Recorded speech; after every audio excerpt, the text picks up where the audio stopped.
फिर एक निवेदन है, बड़ा ध्यान से सुनना इस कथा को।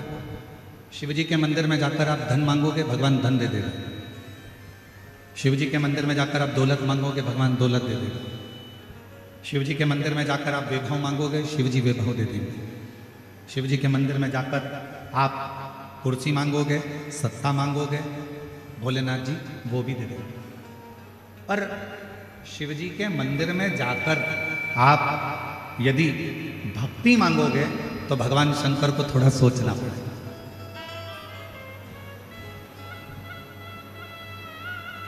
क्यों सोचना पड़ेगा? भगवान शंकर धन देने में पीछे नहीं हटते, भगवान शंकर कुर्सी देने में पीछे नहीं हटते, भगवान शंकर वैभव देने में पीछे नहीं हटते, भगवान शंकर संपदा देने में पीछे नहीं हटते, भगवान शंकर दुनिया का सारा सुख देने में पीछे नहीं हटते, वो देने में पीछे नहीं हटते। पर यदि कोई भक्त भगवान से जाकर कहे कि मुझे भक्ति दे दो, तो शिव जी भक्ति नहीं देते, मना कर देते हैं कि मैं भक्ति नहीं दूंगा, मैं तुम्हें भक्ति प्रदान नहीं करूंगा, मैं तुमको भक्ति नहीं दे सकता, मैं तुम्हें भक्ति नहीं दूंगा।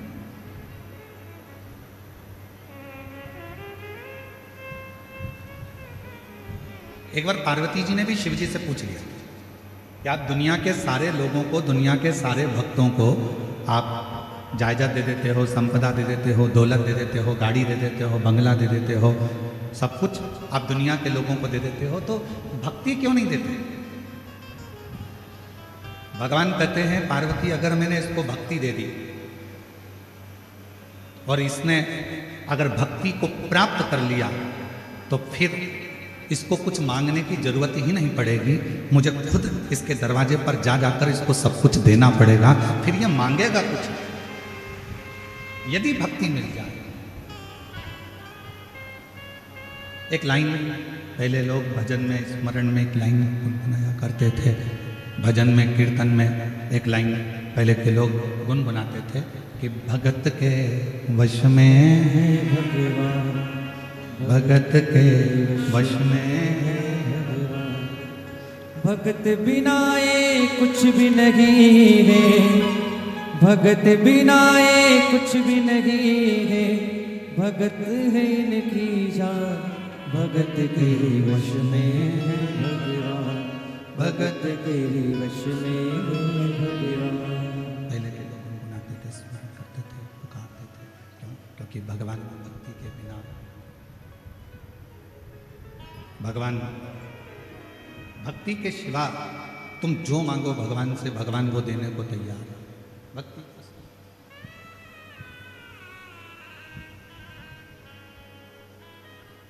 धन मांगो धन देगा, वैभव मांगो वैभव देगा, संपदा मांगो संपदा देगा, गाड़ी मांगो गाड़ी देगा, बंगला मांगो बंगला देगा, पर मेरा शंकर भगवान भक्ति नहीं देगा। बहुत सोच समझ कर देते हैं।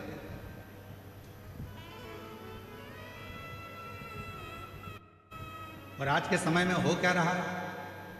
शिव महापुराण ने क्या किया? भगवान शंकर की कथा ने क्या प्रदान किया? शिव जी की कथा ने क्या प्रदान किया? तो शिव महापुराण की कथा दो चीजें आपको तुरंत दे देती है। पहले नंबर पर शिव महापुराण देती है आपको विश्वास,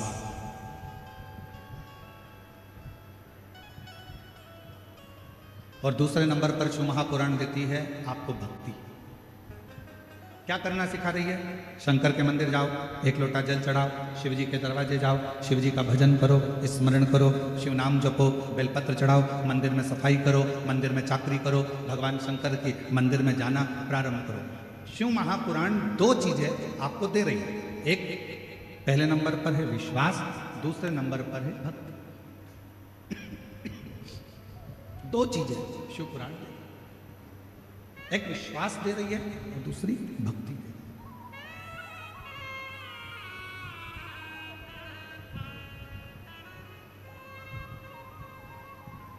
शायद इसीलिए शिव महापुराण की कथा सुनने वालों के, शंकर जी के मंदिर जाने वालों के सभी कार्य देवाधिदेव महादेव अपने आप पूरे कर रहे हैं, क्योंकि उनके अंदर भक्ति का प्रवेश, उनके अंदर भक्ति प्रवेश हो गया, भक्ति उनके अंदर प्रवेश। और शिव स्वयं पार्वती जी से कहते हैं कि मैं दुनिया का सबसे ज्यादा ठाट, दुनिया का सारा सुख मैं सबको दे सकता हूं, पर भक्ति बड़ा सोच समझ कर देता हूं, बड़ा सोच, भक्ति बहुत सोच समझ। और भगत के वश में भगवान, भगत के वश में भगवान, भगत बिना ये कुछ भी नहीं है, भगत बिना ये कुछ भी नहीं है, भगत है इनकी जान, भगत के वश में है भगवान, भगत के वश में है भगवान, भगत के वश में है भगवान, भगत के वश में है भगवान, भगत के वश में है भगवान, भगत के वश में है भगवान। भगवान शिव की कथा कहती है कि शिव महापुराण कथा भक्ति भी दे रही है और भी दे रही है, भक्ति और विश्वास की भक्ति से ही भक्ति और विश्वास उचित फल देने के लिए दौड़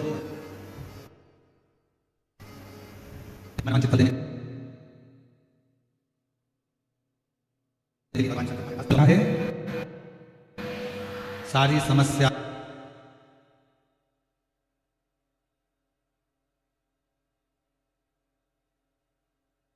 का हल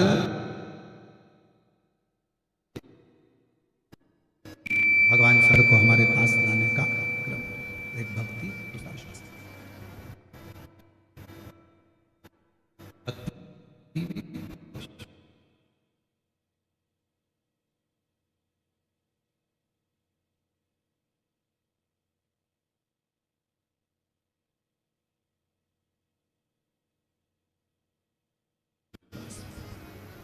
तीन नहीं करे हों, दो नहीं करे हों, एक करा। कितने लोग हैं?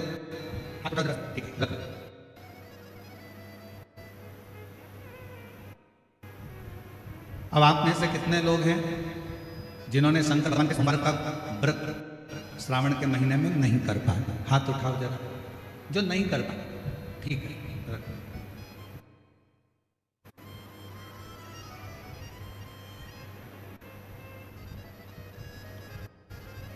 अब तुम्हारे घर के किसी माता ने, तुम्हारे घर के किसी पिता ने, तुम्हारे घर के किसी बुजुर्ग ने, तुम्हारे घर की बहन बेटी ने, तुम्हारे घर में रहने वाले कोई परिवार के किसी सदस्य ने तो व्रत रखा होगा। जम के तो बोलो। अगर आपने नहीं रखा, मान लो आपसे नहीं कहा गया, किसी को शुगर है, किसी को बीपी है, किसी को थायराइड है, कोई भूखा नहीं रह सकता, किसी को कोई तकलीफ है, किसी को कोई तकलीफ है, तो नहीं रह सकता, नहीं रख पाए।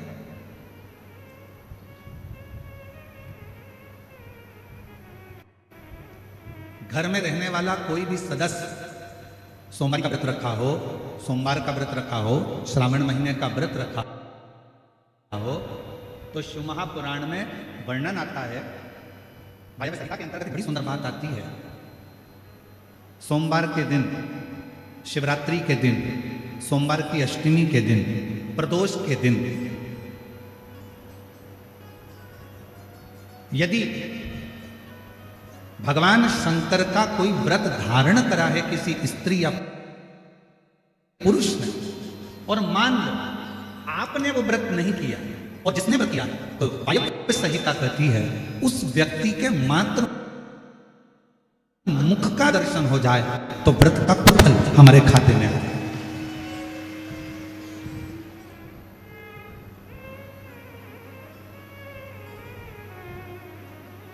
कथा होती है तो अनाउंसमेंट करा जाता है। अब ये शिव महापुराण का तो अनाउंसमेंट नहीं किया जाता, क्योंकि पहले से इतना आप लोग जाते हो तो फिर अनाउंसमेंट करके और कहाँ लेकर जाओगे।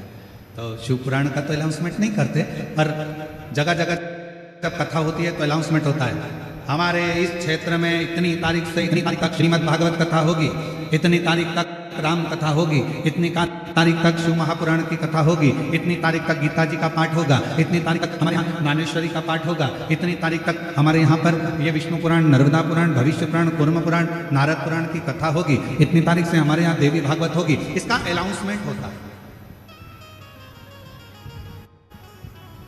इसका अनाउंस किया जाता है। क्यों करते हैं? जितना ज्यादा से ज्यादा अनाउंस इसलिए किया जाता है कि जितना ज्यादा से ज्यादा लोग कथा को श्रवण करने के लिए आएंगे, तो जो यजमान परिवार होता है, जो भागवत जी करा रहा होता है, राम कथा करा रहा होता है, अन्य पुराणे करा रहा होता है, तो जितने कथा को श्रवण करने के लिए आएंगे, उतने वो भक्त जब भगवान के मंत्र जाप को करेंगे, भगवान के स्मरण को करेंगे, नाम जाप को करेंगे, नाम कीर्तन को करेंगे, मंत्र जाप को करेंगे, तो उनके जप करने से, उनके कीर्तन करने से, उनके नाम जाप करने से जो मंत्र का फल मिलेगा, उसका एक अंश यजमान के खाते में भी चला।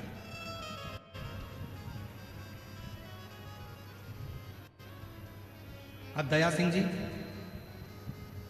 आपको प्रसन्न होना चाहिए कि इतने सारे शिव भक्त जब एक साथ बैठकर श्री शिवाय नमस्तुभ्यम का जप करेंगे, तो शिव पुराण की कथा जब इतना बड़ा वायव्य से वर्णन करती है कि इन सब के खाते का मंत्र बोलने वाले मंत्र में से एक अंश यजमान के खाते में चला जाता है, तो उसका पुण्य प्रबल होता है। और यजमान के पास में जो पुण्य एकत्रित हुआ, थोड़ा ध्यान से सुनना, बहुत सावधानी की कथा है। मान लो तुम्हारे भजन करने से यजमान के पास कोई पुण्य एकत्रित हो गया, यजमान उस पुण्य को किसको दे रहा? अब हाथ उठाकर आपके घर के लोगों ने अगर किसी ने व्रत किया हो तो ऐसा हाथ हिला, कराए, चलो ठीक है व्रत लो, अब टेंशन मत लो। अब जितने लोग हाथ उठाए कि हमने व्रत करा है, तो तुम भी हाथ उठा देना कि हमने उनके मुख का दर्शन करा है जिन्होंने व्रत किया, जिन्होंने व्रत किया। शिव महापुराण की वायव्य संहिता कहती है शिवरात्रि का व्रत, सोमवार का व्रत, सोमवार की अष्टमी का व्रत, प्रदोष का व्रत,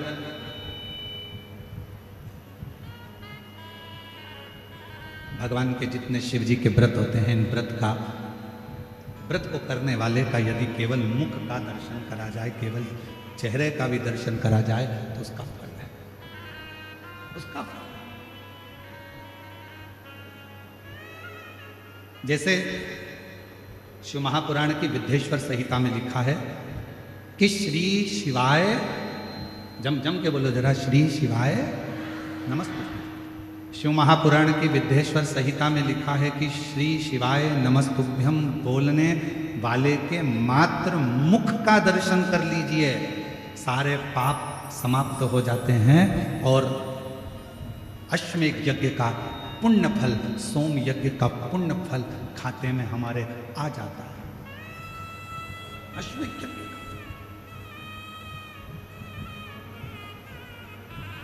केवल मुख का दर्शन करना, केवल मुख का दर्शन।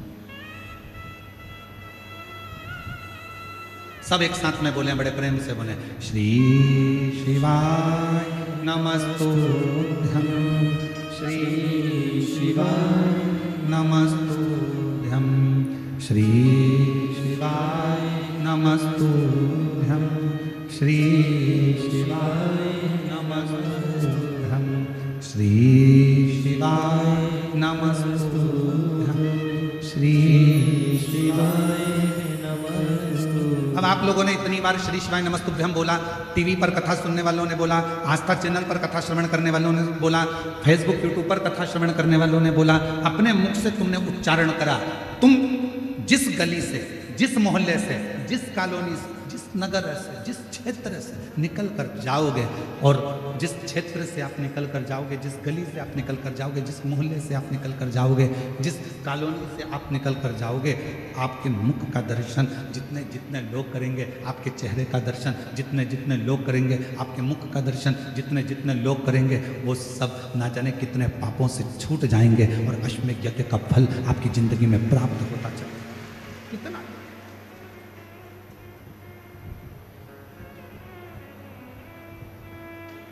किन किन के दरवाजे के ऊपर लिखा है श्री शिवाय नमस्तुभ्यं? हाथ उठाओ जरा, लिखा है सबके यहाँ, रखो। अब पहले की कथा का स्मरण करें जो हमने बोला था। श्री शिवाय नमस्तुभ्यम दरवाजे पर लिखा है, कोई आया तुम्हारे दरवाजे पर, बेल बजाई, उसने पढ़ा श्री शिवाय नमस्तुभ्यम, आपने दरवाजा खोला, उसने पढ़ लिया, उसने पढ़ा, आपने दरवाजा खोला, उसके मुख का दर्शन करोगे तो भी तुम्हारा कल्याण है, और तुम्हारे चेहरे का दर्शन वो करेगा तो उसका कल्याण। दोनों का कल्याण, दोनों।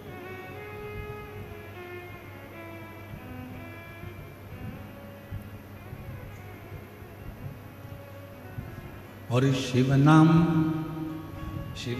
बोल थारो काई बिगड़े, शिव नाम बोल थारो काई बिगड़े, शिव नाम बोल थारो काई बिगड़े, शिव नाम बोल थारो काई बिगड़े, शिव नाम बोल थारो काई बिगड़े, शिव नाम बोल थारो काई बिगड़े, काई बिगड़े रे थारो काई बिगड़े, काई बिगड़े रे थारो काई बिगड़े, काई बिगड़े रे थारो काई बिगड़े, काई बिगड़े रे थारो काई बिगड़े, शिव नाम बोल थारो काई बिगड़े, शिव नाम बोल थारो काई बिगड़े, शिव नाम बोल थारो काई बिगड़े, शिव नाम बोल थारो काई बिगड़े।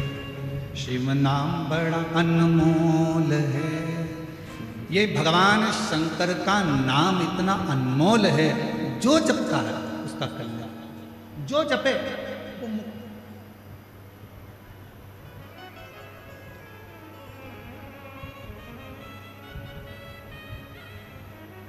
प्रयागराज कौन कौन गए? हाथ उठाओ जो लोग प्रयागराज गए हो। प्रयागराज के दशमेश घाट पर एक भगवान शंकर का मंदिर है।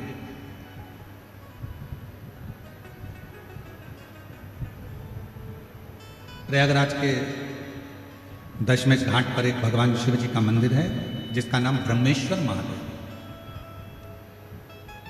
कौन से महादेव हैं? ब्रह्मेश्वर। जम के बोलो एक बार। ब्रह्मा जी के नाम से हैं इसलिए उनका नाम है ब्रह्मेश्वर महादेव।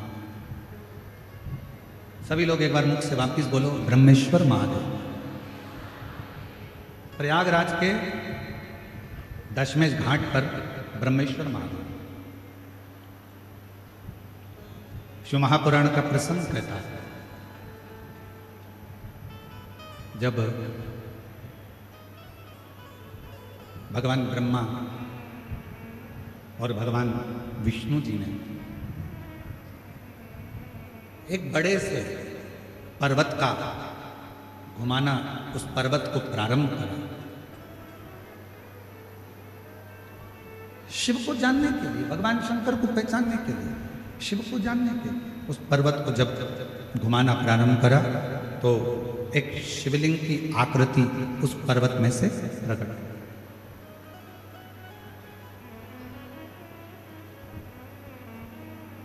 अब ये कथा आप लोग सब सुने हुए हैं, सुनी है ना?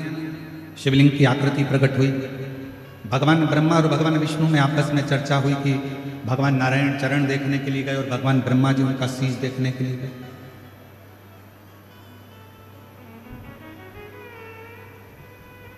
भगवान नारायण को भगवान शिव जी के चरण नहीं मिले और भगवान ब्रह्मा जी बढ़ते चले गए, बढ़ते चले गए, बढ़ते चले गए। उनको जब शीश नहीं मिला तो केतकी का फूल लिया है, गौ माता को लिया है। आखिरी में भगवान नारायण के सामने आ गए।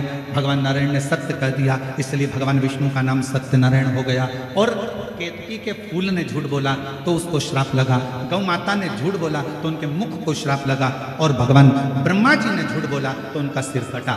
ये कथा आप और हम सुन चुके, स्मरण कर चुके।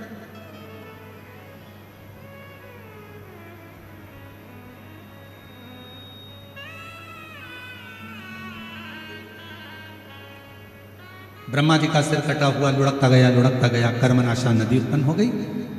और भगवान विष्णु के कहने पर भगवान शंकर जी ने भगवान ब्रह्मा जी के कटे हुए शीश को बड़का पेड़ बना दिया, तो शिव जी का नाम वहां पर बटकेश्वर महादेव। दोनों हाथ उठाकर एक बार प्रेम से बोलो बटकेश्वर महादेव की हर हर महादेव। शिव जी का नाम वहां पर बटकेश्वर महादेव पड़ गया। ये पवित्र कथा आप और हम शिव महापुराण में श्रवण करते आए हैं। आज जो प्रसंग चल रहा है श्रावण की इस कथा का, अब ब्रह्मा जी का सिर कट गया, ब्रह्मा जी का सिर काटा, और ब्रह्मा जी का जब सिर कट गया, ब्रह्मा जी के जितने मुख बचे, ब्रह्मा जी उन मुखों को लेकर ब्रह्मलोक में जाकर बैठ गए। बहुत चुप, स्तुप्त, मौन। ब्रह्माणी जी उनसे बात करती तो ब्रह्माणी जी से भी बात नहीं करती। सबने पुकारा, ब्रह्मा जी से बात करने के लिए आए, पर ब्रह्मा जी किसी से बात ही नहीं करते। एकदम ब्रह्मा जी मौन है, चुप है, स्तुप्त है।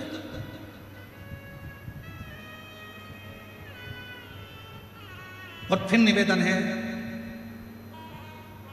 ब्रह्मा जी ने एक झूठ बोल दिया था, इसलिए उनका शीश कटा, इसलिए शीश कटा था। यह मृत्यु लोक है। शिव महापुराण की कथा कहती है, इस मृत्यु लोक में, पृथ्वी पर कलिकाल में जो तुम बीज बोओगे वही तुम्हें काटना पड़ेगा। तुम किसी की निंदा करोगे तो कोई तुम्हारी भी निंदा करेगा। तुम किसी पर कीचड़ उछालोगे तो एक ना एक दिन तुम पर भी कीचड़ उछलेगा। तुम किसी का अपमान करोगे तो एक ना एक दिन तुम्हारा भी अपमान होगा। तुम किसी के लिए गाली दोगे तो वो गाली तुम्हारे पास भी आएगी। तुम किसी को अपशब्द कहोगे तो पलट कर वो अपशब्द तुम्हारे पास आएगा। तुम किसी को बद्दुआ दोगे, एक ना एक दिन वो बद्दुआ तुम्हारे पास भी आएगी। तुम किसी का अपमान करोगे, एक ना एक दिन तुम्हारा भी अपमान होगा। तुम किसी पर कीचड़ उछालोगे, एक ना एक दिन वो कीचड़ तुम्हारे ऊपर भी आएगा। और शिव महापुराण की कथा कहती है, भगवान शंकर सब कुछ माफ कर सकते हैं, पर शंकर भगवान अपने भक्त पर अगर उंगली उठे, अपने भक्त पर अगर कोई लांछन लगाए तो भगवान शंकर कभी माफ नहीं करते। उसका फल भगवान शंकर उसका तो भाव लेकर ही रहते हैं। और फिर निवेदन करूं, छत्तीसगढ़ की इस पवित्र भिलाई की भूमि से, जयंती स्टेडियम से, शिव के भक्त को खुद जवाब नहीं देना चाहिए। आप शंकर जी के भक्त हो ना, कोई आपको गाली दे रहा है ना, कोई आपको अपशब्द कह रहा है ना, कोई आपको ताना दे रहा है ना, कोई आप पर इल्जाम लगा रहा है ना, कोई आपको अपशब्द दे रहा है, बहुत ताने दे रहा है, बहुत बद्दुआ दे रहा है, बहुत गाली दे रहा है, आप उसका जवाब मत दीजिए, क्योंकि शिव के भक्त कभी जवाब नहीं देते, शंकर के भक्त जवाब नहीं देते। पर शंकर के भक्त, जो शिव का भक्त है, उसका जवाब स्वयं देव अधिदेव महादेव शंकर एक ना एक दिन देता चलता है। स्वयं शिवदेव, स्वयं शंकर देव, स्वयं करुणा सागर।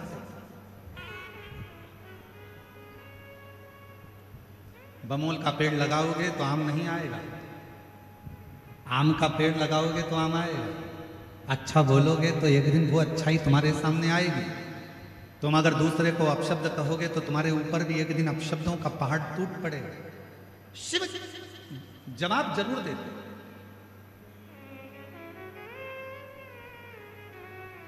मेरी जीजियां बैठी हैं, आप लोगों से एक निवेदन करूं, सही उत्तर देना। तुम्हारी घर में लड़ाई हो जाती है, प्रत्येक पत्नी क्या इच्छा लगती है अपने पति से कि जब मेरी लड़ाई हो तो कम से कम तुम मेरा साथ तो दो। बोलो सही है कि गलत है? अरे जम के तो बोलो, सही है ना? लड़ाई पत्नी की हुई है, विवाद पत्नी का हुआ है, और आशा पत्नी लगाकर बैठी है कि मेरी लड़ाई हुई है, मेरा झगड़ा हुआ है, तो मेरी लड़ाई में कम से कम तुम तो जवाब दो। बस उसी तरह शिव का जो भक्त होता है वो इंतजार करता है कि मैं जवाब नहीं दूंगा, जवाब देगा मेरा काल अधिपति महाकाल, और जब वो जवाब देगा तो हिला हिला देगा। इसलिए जवाब का इंतजार उसका, जवाब का इंतजार उसका।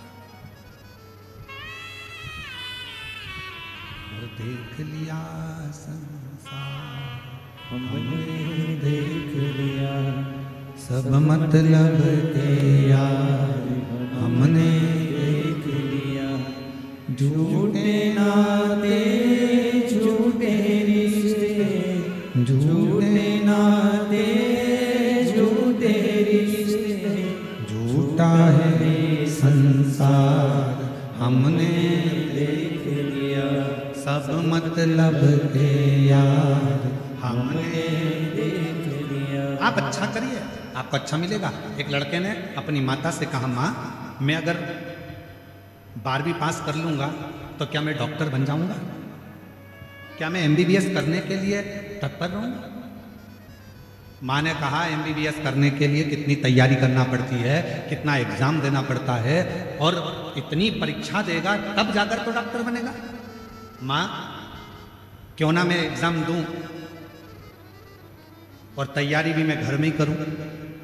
माँ ने कहा, बेटा उसके लिए तो कोचिंग करना ही पड़ेगी। माँ वो सियोर वाला महाराज कहता है कि अगर अच्छे से पढ़ाई करो, मेहनत करो, अच्छा परिश्रम करो, अच्छा कर्म करो तो मंजिल मिलती जरूर है। वो बच्चे ने पत्र लिखा,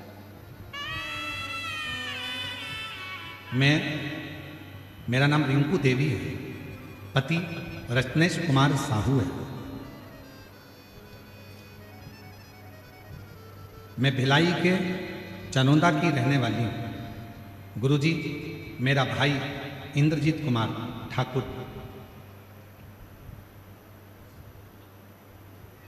जो अपनी मां से कहता है, मां नहीं ये वाला क्षमा करिएगा, वो पत्र नहीं, दूसरा, वो भी पत्र नौकरी का है, परंतु ये पत्र, मैं सोमनाथ साहू पिता संतोष साहू, ग्राम सिंह देही, तहसील, जरा नाम पढ़ के बताना तुम लोग। LED पर बेरला लिखा है कि बरेला लिखा है? बेरला, ठीक है। बेरला जिला बेमेत्रा का निवासी है। कहीं बैठे हों तो हाथ हिला सकते हैं। सोमनाथ साहू पिता संतोष साहू। एक लोटे जल का क्या महत्व होता है मैं बताना चाहता हूं। गुरुदेव आपकी कथा के पंडाल से कथा सुनकर कक्षा 10वीं से प्रतिदिन आ जाइए, आ जाओ, दिख गए, आ जाओ, ऐसे हाथ हिला दो एक बार, ठीक है, आ जाओ, आ जाइए बिल्कुल। कक्षा 10वीं से प्रतिदिन बाबा के मंदिर जाना, एक लोटा जल चढ़ाना, बाबा के मंदिर की सफाई करना। गुरुजी मेरा बेटा कहता है कि माँ क्या मैं डॉक्टर बन सकता हूँ? मैंने कहा कि थोड़ा कोचिंग करना पड़ेगा, एग्जाम की तैयारी करना पड़ेगी। पर मेरा बेटा कहता है, माँ मैं सियोर वाला महाराज की कथा सुनता हूँ, प्रदीप मिश्रा जी की, वो हमेशा कहते हैं कि अपनी मेहनत अपने को करो। अपने को छींक आई है, छींकना अपने को पड़ेगा, अपने को खांसी आई है, खांसना अपने को पड़ेगा, तो पढ़ाई भी अपने को करना पड़ेगा। मेरे बेटे ने 10वीं की पढ़ाई करी, 11वीं की पढ़ाई करी, 12वीं का एग्जाम दिया। गुरुदेव इसी भिलाई की इसी कथा में बाबा से विनती कर कर गया, खूब सेवा कर, और बाबा की ऐसी कृपा हुई गुरुदेव कि आज मेरे बेटे ने घर में रहकर बिना कोचिंग के शिव पर विश्वास कर कर, भरोसा कर कर नीट की परीक्षा पास कर ली। और मेरे बाबा ने ऐसी करुणा करी कि आज मेरा बेटा सिमसा के मेडिकल कॉलेज बिलासपुर में एडमिशन मिला और मेरा बेटा डॉक्टर की पढ़ाई, MBBS की पढ़ाई कर रहा है। शिव शिव है। आपकी मेहनत के आगे, आपकी कर्म के आगे, आपकी मेहनत के आगे परमात्मा को भी आकर आशीर्वाद देना ही पड़ता है। मूल है आपका मेहनत, आपका परिश्रम।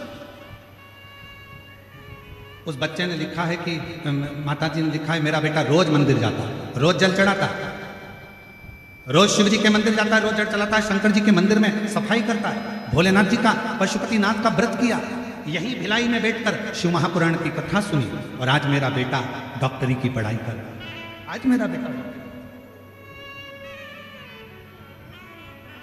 नीट का एग्जाम क्लियर करने के लिए यहाँ पर बहुत सारे लोग बैठे होंगे। ईमानदारी से बोलना, लोग कोचिंग करते हैं कि नहीं करते?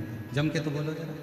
कितना कितना मेहनत करते हैं, एक बार नहीं निकला, दूसरी बार नहीं निकला, तीसरी बार नहीं निकला, चौथी बार इंतजार करते हैं, मेहनत करते हैं, परिश्रम करते हैं कि मैं पास होऊंगा, मैं उत्तीर्ण होऊंगा और मैं डॉक्टर बनूंगा। पर वो बेटा 10वीं से, उसने लिखा है 10वीं से प्रतिदिन, जरा आप लाइन पढ़ेंगे ना तो आप देखेंगे, उस पर देखिए LED पर, 10वीं से प्रतिदिन भोलेनाथ को एक लोटा जल चढ़ा रहा हूं, ये शिव की कृपा और बाबा की कृपा से आज डॉक्टर की पढ़ाई कर रहा हूं।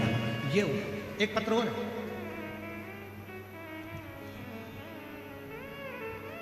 मेरा नाम, मैं भिलाई के चरौंदा की रहने वाली हूँ। मेरा नाम रिंकू देवी है, पति रत्नेश कुमार साहू है। गुरुजी, बाबा का मैं क्या गुणगान करूँ। मेरा भाई इंद्रजीत कुमार ठाकुर, आ जाइए, आए हैं, आ जाओ आ जाओ आ जाओ। ठाकुर का नौकरी नहीं लग रहा था। हमने हमारे भाई से कहा, सियोर वाला बाबा कहता है सारी समस्या का हल एक लोटा। तू मंदिर जाया कर, शिव जी को जल चढ़ाया कर, शिव मंदिर की सफाई करा कर। और मेरे भाई ने मेरा कहना मानकर पशुपतिनाथ का व्रत करा और टीवी के सामने बैठकर कथा सुनी। और बाबा की कृपा से आज मेरे भाई ने बीपीएससी टीचर की नौकरी, मेरे भाई को सरकारी नौकरी प्राप्त हो गई। मैं बाबा को यहाँ प्रणाम करने के लिए आई हूँ। गुरुदेव, बाबा बाबा है, शिव शिव है, और तेरी कृपा बिना न गिरे एक भी अणु, लेते हैं श्वास तेरी कृपा से तनु तनु। बखान क्या करूं मैं लाखों के ढेर का, चपटी भभूत में खजाना कुबेर का। हे गंगाधर मुक्ति ओंकार तू, भोले ओंकार तू। आयो शरण तिहारी शंभु तार तार तू। बखान क्या करूं